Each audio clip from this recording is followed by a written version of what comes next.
యోహాను సువార్త 14వ అధ్యాయం చూడండి. యోహాను సువార్త 14వ అధ్యాయము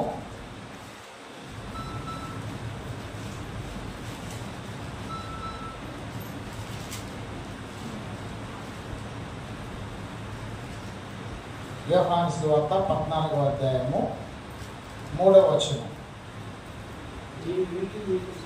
నేను వెళ్ళి మీకు స్థలము సిద్ధపరచిన ఎడల నేనుండు స్థలములో మీరును ఉండులాగున మరలా వచ్చి నా యొద్ద ఉండుటకు మిమ్ములను తీసుకొని పోతాను. ఏమంటున్నాడు యేసుక్రీస్తు? నేను వెళ్ళి మీరు నా దగ్గర ఉండడానికి మీకోసం నేను స్థలాలను సిద్ధపాటు చేస్తున్నాను అని అంటున్నాడు. ఎవరు ఉండడానికండి?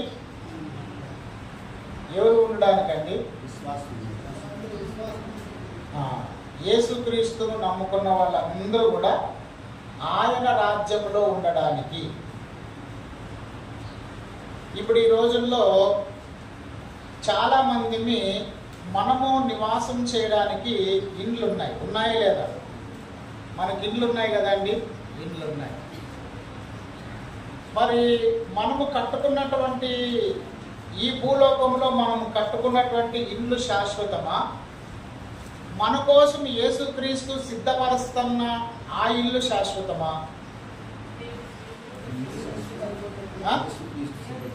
ఆయన మన కొరకు సిద్ధపరిచిన ఆ ఇండ్లే శాశ్వతం.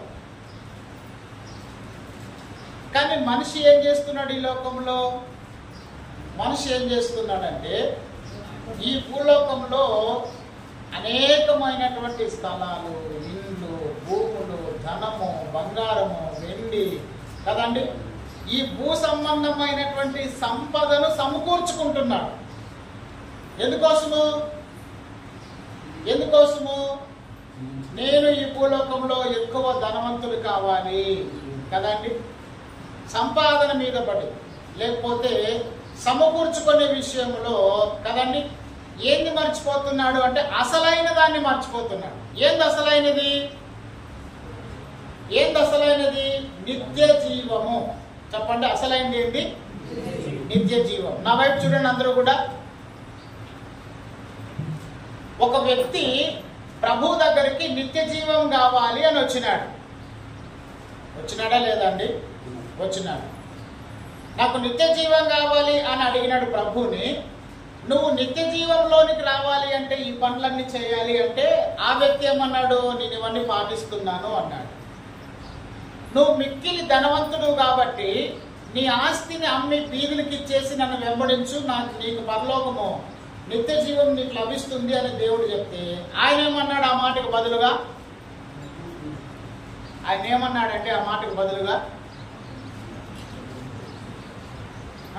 ఏమన్నాడు?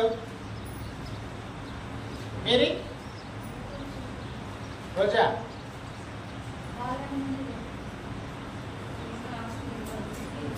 తన ముఖమును చిన్న పుచ్చుకొని వ్యసనపడుతూ ఇంటికి వెళ్ళిపోయినాడంటే వెనక్కి. ఏం చేయలేక తన ఆస్తిని బీదులకి ఇవ్వడం అతనికి ఇష్టం లేదు. ఇప్పుడు మీరందరూ కూడా ఆరాధన అయిపోయిన తర్వాత ఇది కానుకలు పట్టే సమయము అంటే మీకు కూడా దేవుడు బైబిల్లో చెప్పిన ప్రకారముగా మీరు దేవునికి కానుకలు ఇవ్వడం కూడా మీకు ఇష్టము లేదు. సరే, అది పక్కన పెట్టేద్దాము, అది కానుకల సంగతి కాదు అసలైన సమస్య. ఇప్పుడు వాక్యంలోకి వద్దాం. భూ సంబంధమైన ధనాన్ని సమకూర్చుకొని మనిషి ఏం పోగొట్టుకుంటున్నాడు? నిత్య జీవాన్ని పోగొట్టుకుంటున్నాడు. నా వైపు చూడండి అందరూ కూడా. మత్తయి సువార్త 27వ అధ్యాయం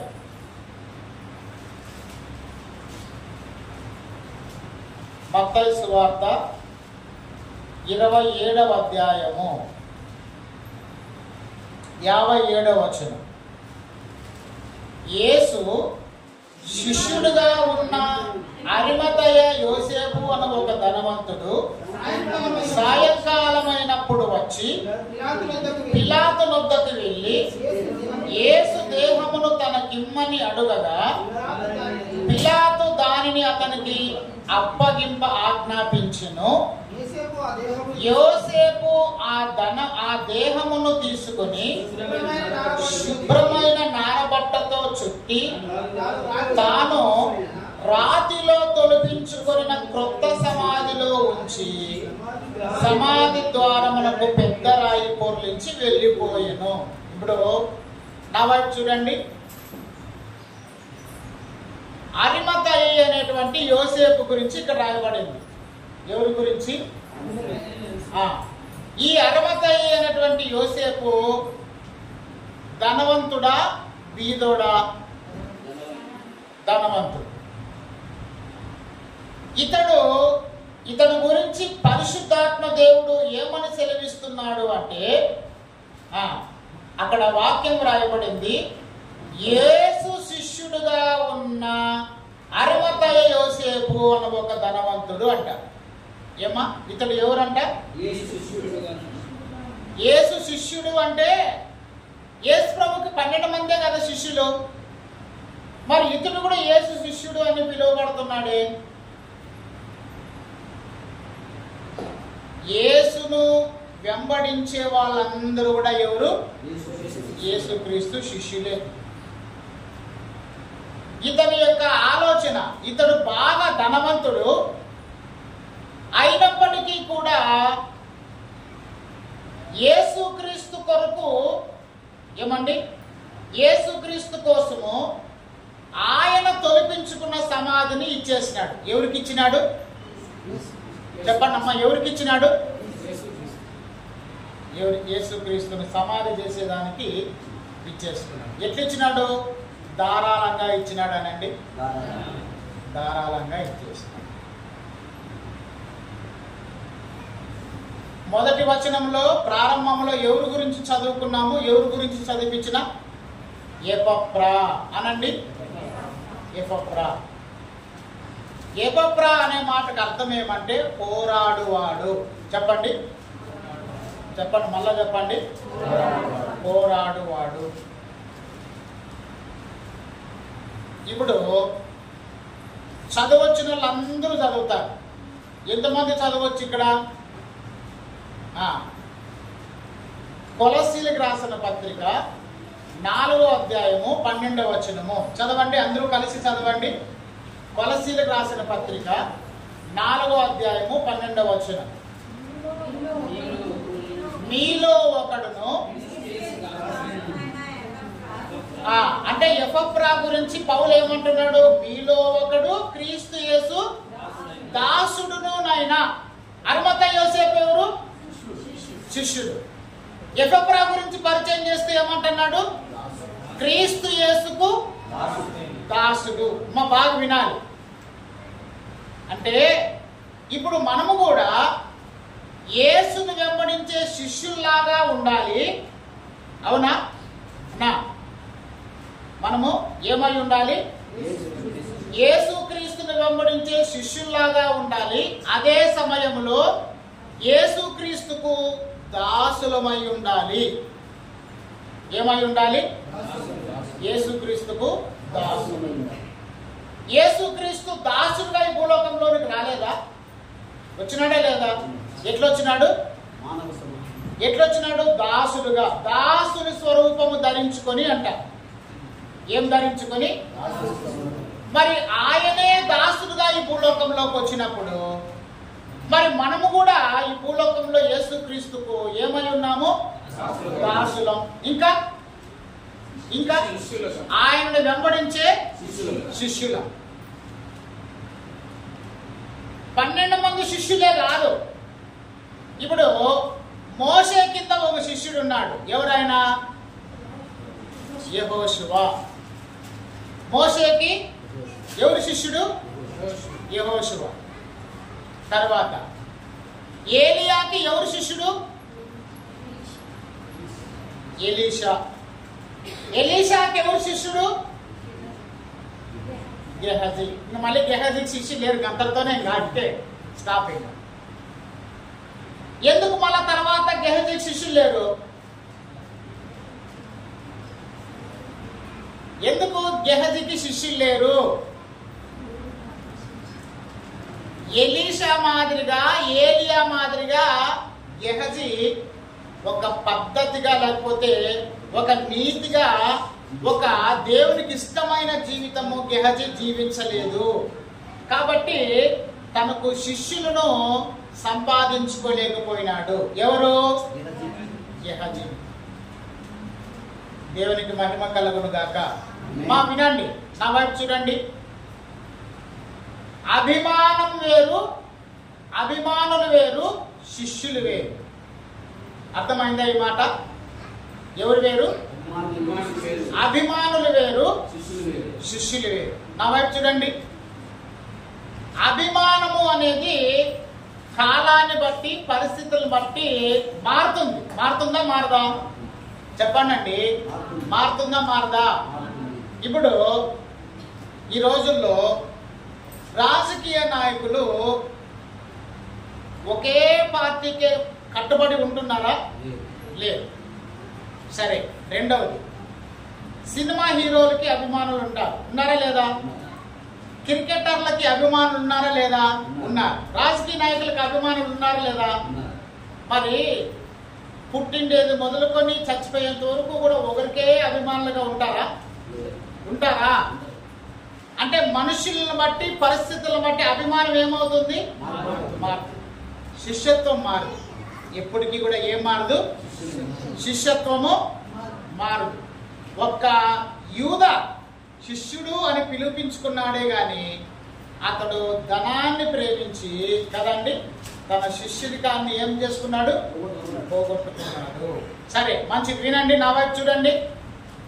ఇప్పుడు సందర్భం ఏంటంటే, ఎపఫ్రా అనేటువంటి ఆయన యేసుక్రీస్తు దాసుడైన ఏం చేసినాడు అంటే, కొలస్సీ సంఘంలో ఉన్నటువంటి విశ్వాసుల కొరకు ప్రార్థనలో పోరాడుతూ ఉన్నాడంటే ఎప్పుడు కూడా. హల్లెలూయా.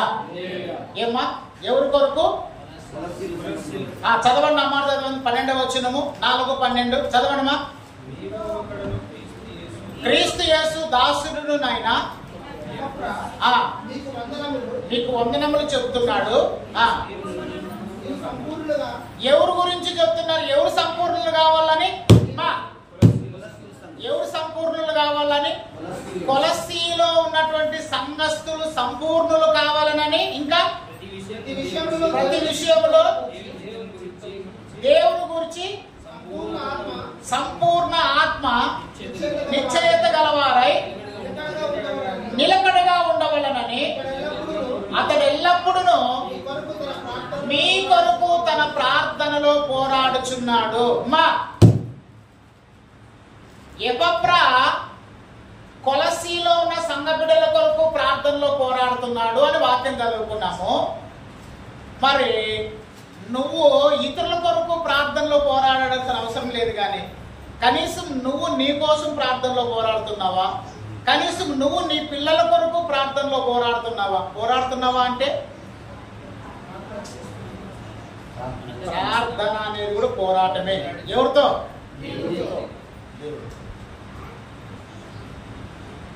ఎందుకు ప్రార్థనలో పోరాడాలి అంటే, ప్రార్థన చేయకపోతే ఏమ్మా, నువ్వు ప్రార్థన చేయకోకుండా కొద్దిగా నువ్వు నిద్రపోతే నిన్నేం చేస్తాడు సాతాను? చెప్పాల, సాతాను నిన్నేం చేస్తాడు? నీ జీవితంలో గందరగోళాన్ని పరిస్థితుల్ని తీసుకొస్తాడు. గందరగోళమైన పరిస్థితులు.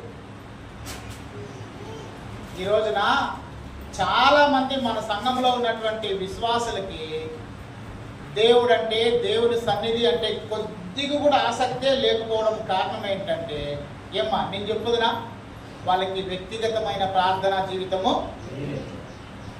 వాళ్ళకి ప్రార్థన లేదు. ఎంచేకున్నా వాళ్ళు దేనికి ప్రాధాన్యత ఇస్తున్నారు? ఇంట్లో పనులు, పొలంలో పనులు, వ్యాపారం పనులు, ఉద్యోగ.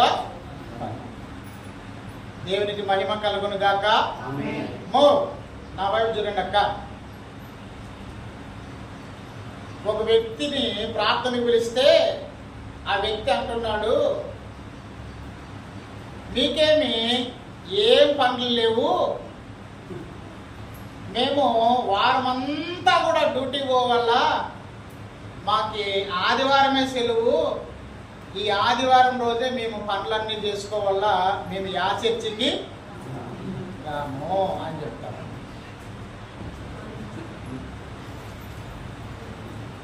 అంటే ఆ వ్యక్తి జీవితంలో ఎవరు దేవుడు అయిపోయినారు? ఇద్దరు. ఒకటి ఉద్యోగము, రెండవది వాళ్ళ పని. ఒక మాటలో చెప్పాలంటే మా నవాబుడు, మీరందరూ కూడా కొద్ది గొప్ప ఉద్యోగాలు చేసే వాళ్ళు ఉన్నారు. నువ్వు చేసే ఉద్యోగానికి నీలాంటి క్వాలిఫికేషన్, నీలాంటి అర్హతలు, నీలాంటి తలాంతు, నీలాంటి జ్ఞానం కలిగిన వాళ్ళు చాలా మంది లోకంలో ఉంటారా ఉండరా? మరోజా ఉంటారా ఉండరా? మరి ఆ పని నీకే దేవుడు సాయం చేసినాడు అంటే నువ్వేమన్నా గొప్ప, దేవుని దృష్టికి ప్రత్యేకత కాదు. దేవుడు నీ కుటుంబాన్ని పోషించుకోవడానికి, నీ ఇంట్లో అవసరతలు తీర్చుకోవడానికి నీకు పనిచ్చినాడు. అయితే ఆ పనే ఒక దేవుడు అనుకోకూడదు నువ్వు ఎప్పుడు కూడా. అవునా శామ్యూల్ అన్న? ఏమనుకోకూడదు? ఆ పనే ఒక దేవుడు అనుకోకూడదు. అందుకనే ఆ రోజుల్లోనే ఇశ్రాయేలీయులకి దేవుడు 10 ఆజ్ఞలు ఇచ్చినాడు. చెప్పండి అమ్మా. మా ఎన్ని ఆజ్ఞలు ఇచ్చినాడు? ఆ 10 ఆజ్ఞల్లో ఒక ఆజ్ఞ ఉంది. ఏమని అంటే, నీ దేవుడైన యెహోవాకు విశ్రాంతి దినమును ఆచరించాలి అంటున్నాడు. విశ్రాంతి దినమును పరిశుద్ధమైన దినముగా ఆచరించాలి అంటున్నాడు. అంటే దీని అర్థమేమి? ఇంకా దాని కింద చెప్తూ దానికి వివరణ ఏమి? 6 దినములు నువ్వు కష్టపడి పని చేయాలి, 7వ దినమున నువ్వేం చేయాలంట? విశ్రాంతి తీసుకోవాలి. ఒక మాట చెప్పుదునా, మీ అందరిలో ఎప్పుడైనా పొరపాటున ఆదివారం చర్చికి రాకోకుండా పనికి పోయింటే మళ్ళా అదే వారంలోనే మీకు ఏం జరుగుతుంటుంది? మాటకి దానియేలు అన్న, ఎలియాజరు అన్న, రాబర్ట్, సామ్యూల్ అన్న, ఇవి ఎదురైనాయా మీ జీవితంలో?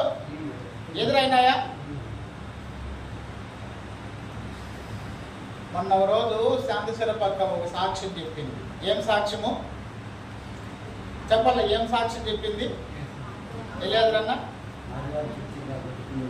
ఆదివారం చర్చికి రాకోకుండా వాళ్ళ బంధువులు ఎవరినో చూసేకి పోయింటే, అంటే అది అట్లా జరగాలనే దేవుని చిత్తం కాదు అది కదండి.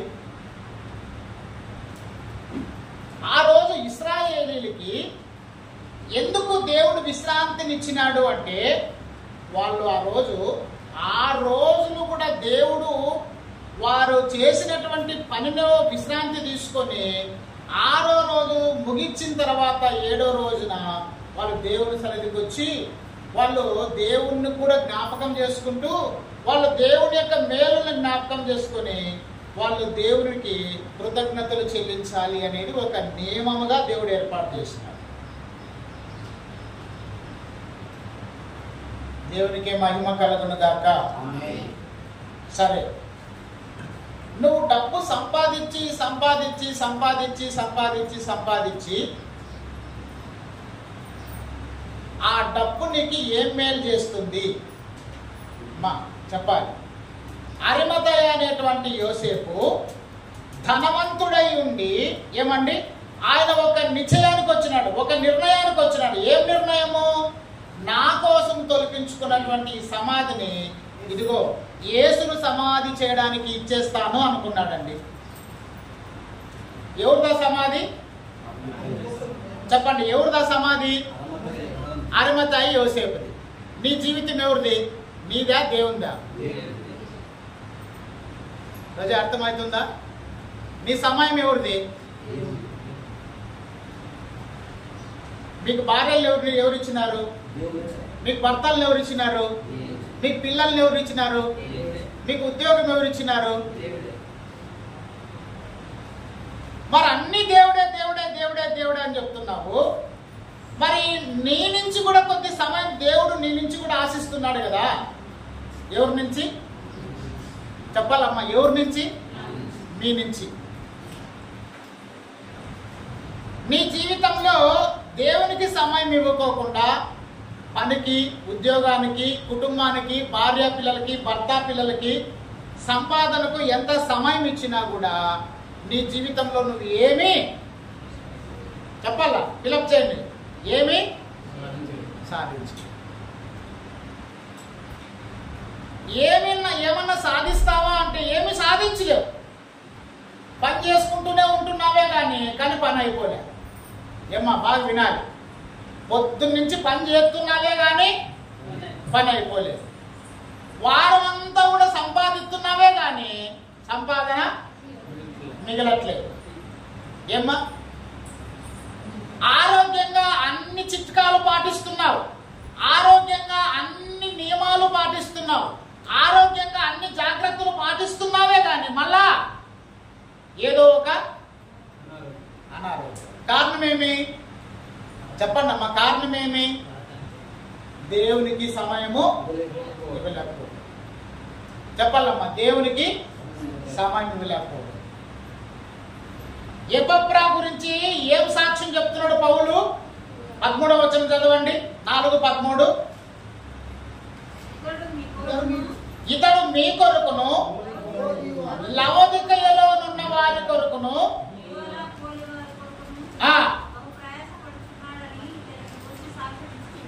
మా ఎవరు ప్రయాసపడుతున్నారంట? నో, నాకు చదివింది అయిపోయింది, మళ్ళీ నవాబు చూడాలి. ఇంకా ఎవరు ప్రయాసపడుతున్నారు? ఎవరు ప్రయాసపడుతున్నది? ఎపఫ్రా. దేని కొరకు ప్రయాసపడుతున్నాడంట? కొలసీ సంఘంలో ఉన్న వాళ్ళ కొరకు, లవోదికలో ఉన్న వాళ్ళ కొరకు కూడా ప్రార్థనలో వారు స్థిర నిశ్చయము గలవారై విశ్వాసములో బలంగా ఉండాలని కదండి వాళ్ళ కొరకు ప్రార్థనలో పోరాడుతూ బహు ప్రయాసపడుతున్నాడని ఎపఫ్రా గురించి సాక్ష్యం చెప్తున్నాడు. ఆయనేమో ఇతరుల కొరకు ప్రార్థనలో పోరాడుతూ ప్రయాసపడుతున్నాడు. మీరు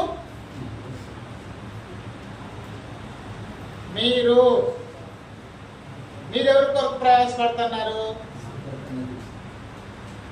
మీ పిల్లల కొరకు, మీ కుటుంబం కొరకు ప్రయాసపడతారు. మరి దేవుడు ఏం చెప్తున్నాడు? అదే నా జీవితము. మీ కొరకు, మీ పిల్లల కొరకు ప్రయాసపడమే నా జీవితము. ఎవరి కొరకు ప్రయాసపడాలి? చెప్పాలి. ఎవరి కొరకు? దేవుని కొరకు ప్రయాసపడాలి. అమ్మా చెప్పాలా? ఎవరి కొరకు ప్రయాసపడాలా? దేవుని కొరకు ప్రయాసపడాలి.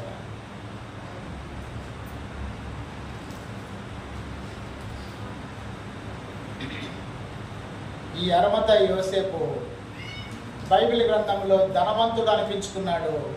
సాధారణంగా ధనమున్నలకి ఇతరులకు డబ్బులు ఇవ్వాలా అనేటువంటి మనసు ఉంటుందా? ఉండదండి. యేసును సమాధి చేద్దాం అనేటువంటి ఆలోచన అరమత యోసేపుకి వచ్చింది.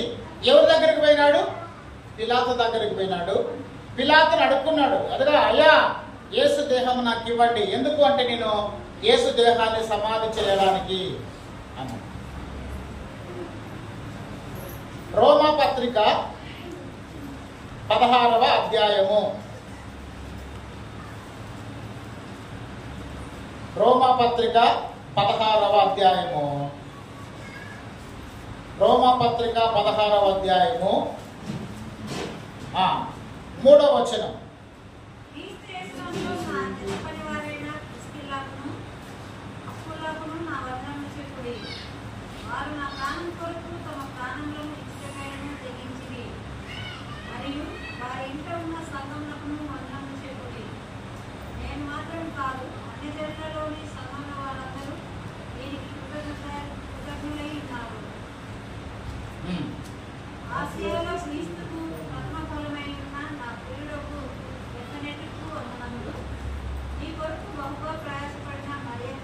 చాలండి అమ్మా. పౌలు రోమా పత్రికలో లాస్ట్లో చెప్తున్నాడు, అందరి పేర్లు తీసి చెప్తా ఉన్నాడు. హల్లెలూయా, హల్లెలూయా.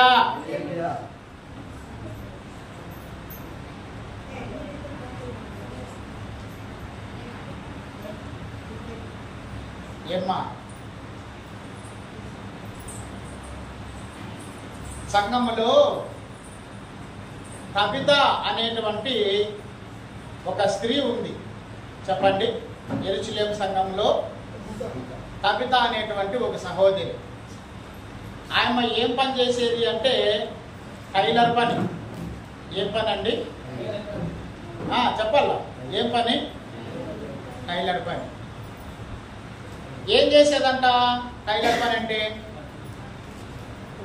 బట్టలు కుట్టేది.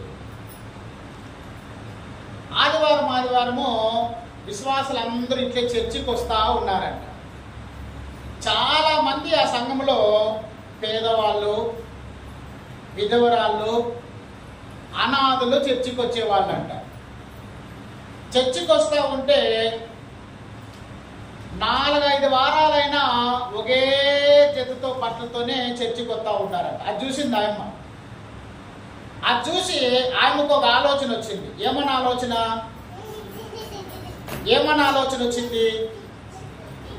ఇదిగో వీళ్ళకి 4-5 వారాల నుంచి కూడా ఇవే బట్టలతోనే వస్తున్నారు. వీళ్ళకి బట్టలు లేకనే కదా, విధువురాళ్ళందరూ కూడా బట్టలు లేకనే కదా అదే శారీతోనే వస్తూ ఉన్నారు. కాబట్టి వీళ్ళకి బట్టలు కుట్టించి వీళ్ళకి ఉచితముగా దేవుని ప్రేమను బట్టి ఇవ్వాలి అనుకోయింది ఆయమ్మ. ఏమ్మా? దేనిని బట్టి? చెప్పండి అమ్మా. దేవుని ప్రేమను బట్టి. ఎట్లిద్దాం అనుకోండి? ఉచితముగా. అందుకోసం ఆమె ఏం చేసిందంటే అంగీలు కుట్టి ఆ సంఘంలో ఉన్నటువంటి విధువురాళ్లకు, అనాథులకు బట్టలు ఇచ్చింది. బట్టలు ఇచ్చినప్పుడు ఒక రోజు ఏం జరిగిందంటే ఆ తబితాకి కాయలా అంటే రోగం వచ్చి చనిపోయింది. చనిపోతే ఆ సంఘ సేవకుడైనటువంటి పేతురు గారిని పిల్లంపించి ప్రార్థన చేయించినారు. పేతురు గారు వచ్చేపాటికి ఆ సంఘంలో ఉన్నటువంటి విధువురాళ్ళందరూ కూడా ఆమె చుట్టూ చేరి ఏడుస్తున్నారంట. ఎవరిని బట్టి అమ్మా? చెప్పండి. ఎవరిని బట్టి ఏడుతున్నారంట? తబితాను బట్టి ఏడుతున్నారంట. ఏమని జ్ఞాపకం చేసుకొని ఏడుతున్నారంట? ఆ మాట చదవండి. అపోస్తుల కార్యములు 9వ అధ్యాయము 39వ వచనం 40వ వచనం. పేతురు లేచి వారితో కూడా వెళ్ళి అక్కడ చేరినప్పుడు వారు మేడగదిలోనికి అతనిని తీసుకొని వచ్చిరి. విధవరాండ్రందరూ వచ్చి ఏడ్చుచు దొర్క తమతో కూడా ఉన్నప్పుడు కుట్టిన అంగీలను, వస్త్రములను చూపుచు అతని ఎదుట నిలిచిరి. చాలమ్మా. ఏమండి? ఎవరి దగ్గర చూపిస్తున్నారు అవన్నీ కూడా? ఎవరికి చూపిస్తున్నారండి? పేతురుకు. ఎవరు పేతురు? ఎవరండి పేతురు? ఆ సంఘానికి పాస్టర్, సేవకుడు. విధువురాండ్రందరూ ఏం చేస్తున్నారంట? దొర్క మాతో కూడా ఉన్నప్పుడు, ఆమె బ్రతికి ఉన్నప్పుడు, ఇదిగో ఈ అంగీలన్నీ కూడా మేము కట్టుకునే వస్త్రాలు, మేము వేసుకునేటువంటి బట్టలన్నీ కూడా ఎవరిచ్చిండేటివి? దొర్క ఇచ్చిండేటివి. అంటే దొర్క ఏం చేసిందండి? ఆమె డబ్బంతా ఖర్చు పెట్టి సంఘంలో ఉన్నటువంటి అవసరతలు కలిగిన వాళ్ళ యొక్క అక్కర్లు తీర్చింది. పేదవాళ్ళకి ఉచితముగా బట్టలు ఇచ్చింది. విధవరాండ్రుని ప్రేమించి వారి అవసరతలు తీర్చింది. ఇప్పుడు యాకోబు పత్రిక చూడండి. యాకోబు పత్రిక మొదటి అధ్యాయము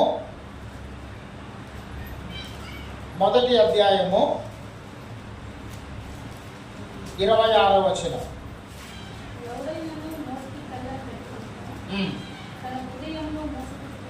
27వ వచనం అందరూ వినండి.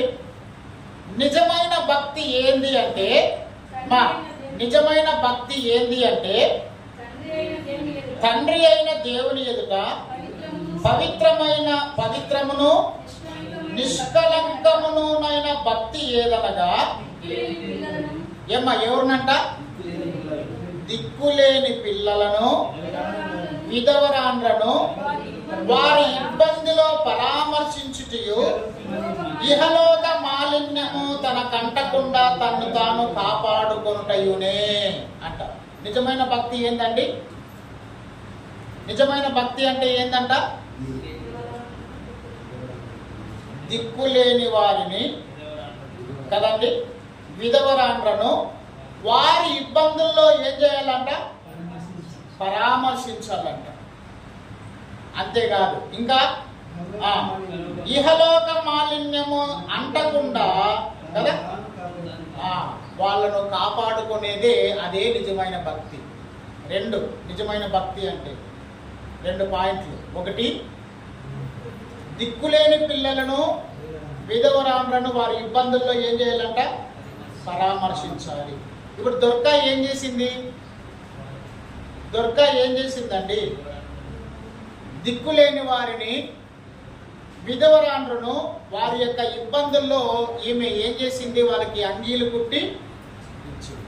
అది నిజమైన భక్తి.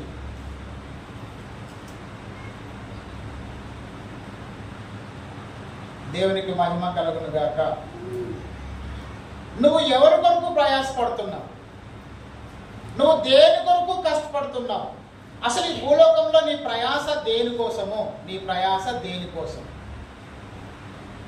ఇప్పుడు రోమాపత్రిక 16వ అధ్యాయంలో నా జత పనివారు అని సంబోధించినాడు. ఎవరు? పౌలు. ఎవరు జత పనివారు? అకుల, ప్రిస్కిల్ల. మరి ఇన్నేళ్ల వరకు కూడా బేతనియ చర్చికి వస్తున్నారు. మీరందరూ కూడా ఈ చర్చికి వస్తూ ఉంటున్నారు సంఘానికి ఆదివారం. ఇన్నేళ్ళు వస్తూ కూడా నువ్వు దేవునికి దాసుడు అనిపించుకుంటున్నావా? నువ్వు క్రీస్తు శిష్యులు అనిపించుకుంటున్నావా? లేకపోతే ఏమండి నువ్వు దేవుని కొరకు ప్రయాసపడుతున్నావా? ఎవరి కొరకు ప్రయాసపడాలి? మనము దేవుని కొరకు ప్రయాసపడాలి. దేవుని బిడ్డలారా, ఈ సమయంలో వాక్యం వింటే సరిపోదు. వాక్యాన్ని మనం ఏం చేయాలి? యాకోబు పత్రికలోనే 1వ అధ్యాయం 22వ వచనం చదవండి. యాకోబు పత్రిక 1వ అధ్యాయం 22వ వచనం. మీరు వినువారు మాత్రమై ఉండి మిమ్మును మీరు మోసపుచ్చుకొనకుండా వాక్య ప్రకారము ప్రవర్తించువారునై ఉండుడి. ఏమండి? ఆదివారము చర్చికి వచ్చేది గొప్పతనం కాదు, వాక్యం వినేది కూడా గొప్పతనం కాదు. యాది గొప్పతనం అంట? వాక్యం ప్రకారము పాటించు. యేసుక్రీస్తు ఏదైతే చెప్పినాడో అది చేసినాడు. యేసుక్రీస్తు ఏదైతే చేసినాడో అది చెప్పినాడు. చేసిండేదే చెప్పినాడు, చెప్పిండేదే చేసినాడు. కానీ మనుషుల యొక్క విధానం ఏంటంటే, మనుషుల యొక్క స్వభావం ఏంటంటే, చేయకపోయినా చెప్పుకుంటారు, ఏమండి చెప్పకపోయినా. అది మానవుని యొక్క స్వభావం. మరి ఈ మధ్యాహ్న కాల సమయంలో, ఈ ఆరాధన సమయంలో ఎఫ్రా వలె నువ్వు ప్రార్థనలో పోరాడుతున్నావా? లేకపోతే నీ పోరాటం దేని కొరకు? నీ ప్రయాస దేని కొరకు? అక్కడ ఎఫ్రా గురించి 12వ వచనంలో పోరాడుతున్నాడు అని వ్రాయబడింది. 13వ వచనంలో అతని గురించి సాక్ష్యము చెప్పబడింది. మరి అరిమతయ్య అయినటువంటి యోసేపు ధనవంతుడు. అతడు ధనవంతుడై ఉండి తన కొరకు సమాధిని తొలగించుకున్నాడు, తన కోసము. యేసుక్రీస్తు విషయానికి వస్తే, యేసు దేహమును తనకిమ్మని పిలాతును అడుక్కున్నాడు. యేసుక్రీస్తు దేహాన్ని ఎక్కడ భూస్థాపన చేసినాడు? తన కొరకు తొలగించుకున్న సమాధి.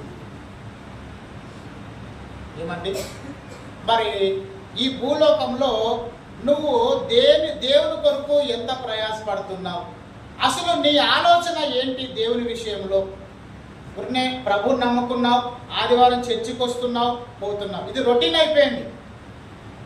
రొటీన్ అంటే మామూలు అయిపోయింది. కానీ నీ ఆత్మీయ జీవితము దేవుడు నిన్ను ఆశీర్వదించడానికి నువ్వేమైనా కార్యములు చేస్తూ ఉంటున్నావా? నువ్వేమైనా దేవుని కొరకు ప్రయాసపడుతున్నావా? అది నువ్వు ఈ రోజున నువ్వు ఆలోచించుకోవాలి. తిమోతికి రాసినటువంటి 2వ పత్రిక 4వ అధ్యాయం 7వ వచనం చదవండి. తిమోతికి రాసిన 2వ పత్రిక 4వ అధ్యాయం 7వ వచనం. తిమోతికి రాసిన పత్రిక ఇక్కడ ఏమా పోరాటం గురించి ఎవరి గురించి చెప్పబడింది చెప్పాలండి?